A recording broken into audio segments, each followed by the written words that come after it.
마이크로소프트가 제니맥스라는 소위 말하는 이제 게임 퍼블리셔, 비디오 게임에 이 회사를 인수를 했는데 나름 비싸게 약간 값을 주고 인수한 것 같아요. 75억 달러를 주고 인수했는데 이런 비용을 주고 인수한 거 게임 전체 산업에도 좋고 엑스클라우드 부분, 게임 업계의 어떤 조금 더 확장성 이런 게 좀 많이 늘어날 것도 생각하지만 중요한 게 뭐냐면 나델라, 그러니까 CEO의 어떤 의지가 반영되는 부분이 좀 있거든요. 어떤 거냐면 마이크로소프트는 최근까지 B2B, 그러니까 기업용 고객, 기업 고객이 거의 대부분이죠. 근데 컨슈머 테크 컴퍼니로 좀 바뀌려고 이제 계속적인 시도를 하고 있습니다.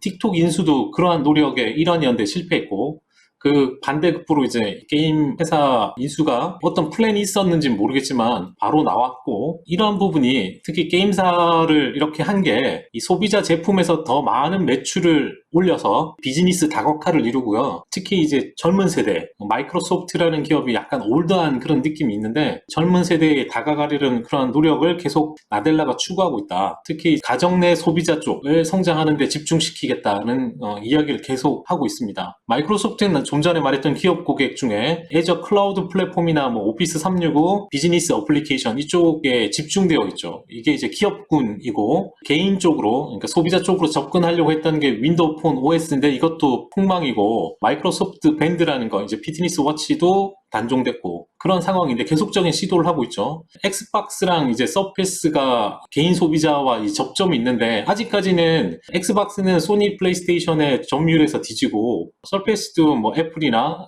애플에 좀 많이 뒤지죠, 그죠? 그런 게 있어서 계속적으로 이제 좀 많이 늘어나가야 되는 부분이 좀 있는 거고, 그래서 2020년을 소비자를 되찾기 위한 뭐 여정의 시작으로 이렇게 마이크로소프트 내에서는 원년의 해로 좀 잡은 것 같아요. 그 처음이 원래는 오피스 365였는데 마이크로소프트 365로 이름을 바꿨죠. 이 펀드를 개인용 버전의 이름을 바꾸면서 출발을 했고요. 엑스박스부터 시작하는 게임이 단순한 게임이 아닌 걸로 이렇게 보는 건데 현재는 매출 비중이 낮지만 마이크로소프트 비즈니스의 중요한 부분으로 이제 자리를 잡아가는 중으로 좀 보시면 좋을 것 같고,